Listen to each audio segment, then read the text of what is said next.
in New Zealand were shooting sort of a ghost scene, I dehazed the full the other way Yeah. and then brought up my blacks, and oh my god, it gives this beautiful surreal glow. It's like incredible. It's like old-fashioned film. So anybody who's playing with dehaze, try the opposite. Take your dehaze negative and then bring your blacks up. And it gives a whole new look to it, especially if you want to get that sort of filmy glow burst in it.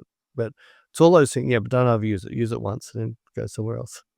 And, also use it creatively, like you mentioned. Often it's, doing the opposite of what you think you should be doing can actually yield some really interesting results. That's always the thing.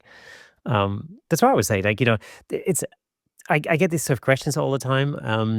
And like people are talking about, been watching this video, this editing video, and I'm doing this thing and another. And I always say like, well, it's always well and good watching these videos and learning that way, but actually just, just experiment with it and try out different things. And you might actually come across something that you like. That's certainly how I've learned originally, when it comes to Yeah, Lightroom.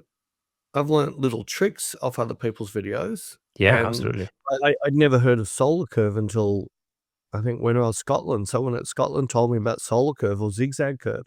Never heard of it. I don't know Mm, if you know what I'm talking about, but it's putting a zigzag in a curve, right. like full. When you turn it on, it shows you all your dust spots. It's incredible. Ah, It okay. instantly shows you if it's on if you typed in zigzag curve, or you should be able to find it under solar curve if you put Lightroom next to it. There's 5 or 6 people who've got demos. It's really quick and easy to do. It's now in my action set I use myself, so it's just there as a turned off layer, and if I just want to see if we've got any dust spots, click it on, it'll just show up straight away. So it's really handy for that. Little things like that, I found really useful, but I'd say the most useful thing I ever learned was there was this amazing video. It was 4 hours into 4 minutes. That's what it's called. Angelina Jolie, 4 hours into 4 minutes. And it didn't have any talking, it had a bit of crappy music over it, and it was sped up, and you watched a retouch of Angelina Jolie, a 4-hour retouch done, in 4 like, sped up. I spent, I'd say, 8 hours on that video, slowing down, zooming in, looking at menus, and I taught myself how to skin retouch that way, because it is just dodging and burning with a very small up and down curve, like tiny up and down curve at 1% flows, and you build a couple of breaker layers, which means you might put a super contrast layer and maybe a down curve layer to make the skin look terrible. Then you clean it all up, then you turn those 2 layers back off, and you just go, and it works in color as well as black and white, because you're only painting it, you're only doing the midge with a small down curve, a small up curve. You're not touching either end, so you're only playing in the mids.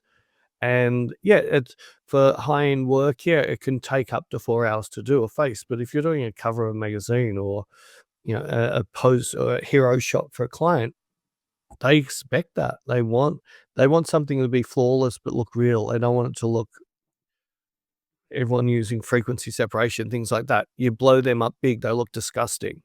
So with this, you can zoom in at 200%, you still can't even see your brush mark, but you can see hair on their skin. Yeah. So you can see fine hair still sitting on their skin. Yeah, I mean, frequency separation is one of these things. If done badly, it's the most horrendous thing. If done very, very well, it can be amazing. Like I remember watching Lisa Carney do a whole setup on like high end skin retouching, and I didn't understand any of it to start with. And it took me about a year and a half of watching. I think it was a creative life class, if I remember correctly. It was like hours long. Um, it's you watch it for the first time and you're like, this is like so complicated. I don't understand any of it. But after a while, you start to. It's like a Lego house. You understand little bits, and then it all comes together. In the end of it, you sort of have a complete picture of it. Um, but yeah, it's for me personally. I use those methods very rarely. It really just depends on what the image is. So, in real life, I shoot a lot of portraits and headshots in particular. And of course, with headshots, time is money, so to say. So it depends. It really depends on what the purpose of that particular image is. as to, the delivery Well, now, format. yeah. Now I don't think I've done a 4-hour retouch in maybe 5-6 years. I don't have those clients anymore. The clients I'm working with wanting more real. I can clean up I can remove a pimple in dodge and burning. Yeah. Right. So I can still do it, but I don't need to go to the extent because I'm not working with clients that want absolute flawless. They actually want to see it to look like it's real. Even though I might have put 10 or 15 minutes into some dodge and burning, it's just evening out shadows and toning on skin.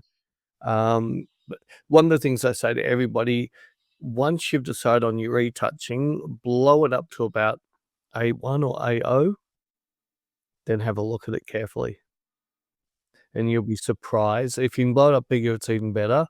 I was with one of the highest top guy with Hasselblad in Australia many years ago. We were on a night shoot. He came out to watch what we were doing, and we're out the front of Dior or one of those things. I've walked up to the big picture on the window, and I'm just laughing. He said, "What are you laughing at?" I said, "I can see every single heel tool." He goes, "What are you talking about?" And I pointed one out, and he goes, "Oh," well, he said, "That's heel tool." And I said, "Yep."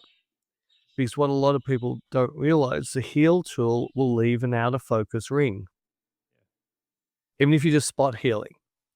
But what they're doing it to a sharpened raw. So everything's been sharpened.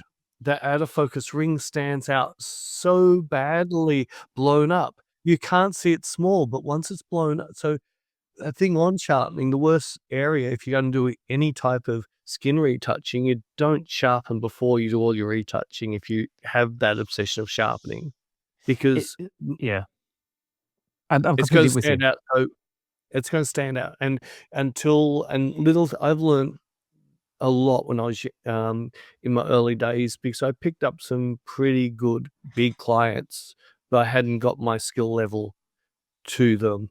And I'd walk past a shop with a picture floor to ceiling and go, "Oh, there's a dust spot right there, you idiot." And I know 90% of the world wouldn't see it, but another photographer will. It's the thing about sharpness. I have a real thing about sharpness, and especially with, you can see it nowadays very often in like digital overlays. Especially when it comes to backgrounds. You look at the actual, like, the model or the subject, and they're clearly shot with something like f5.6 or something like that, because you can see some fall off, like, just behind the ears. Right, so the mask of the face is sharp, and then it sort of falls off behind the ears. So it's not going to be f8 or anything beyond that. It's going to be somewhere around the 5.6 mark. But then the background, perfectly sharp. And you Oh, go, yeah. why? I mean, why did nobody think about this? Like, I mean, how is that? Thank you so much for tuning in. If you enjoyed that clip, then press here for the full episode in glorious Technicolor. Hey, and don't forget to subscribe.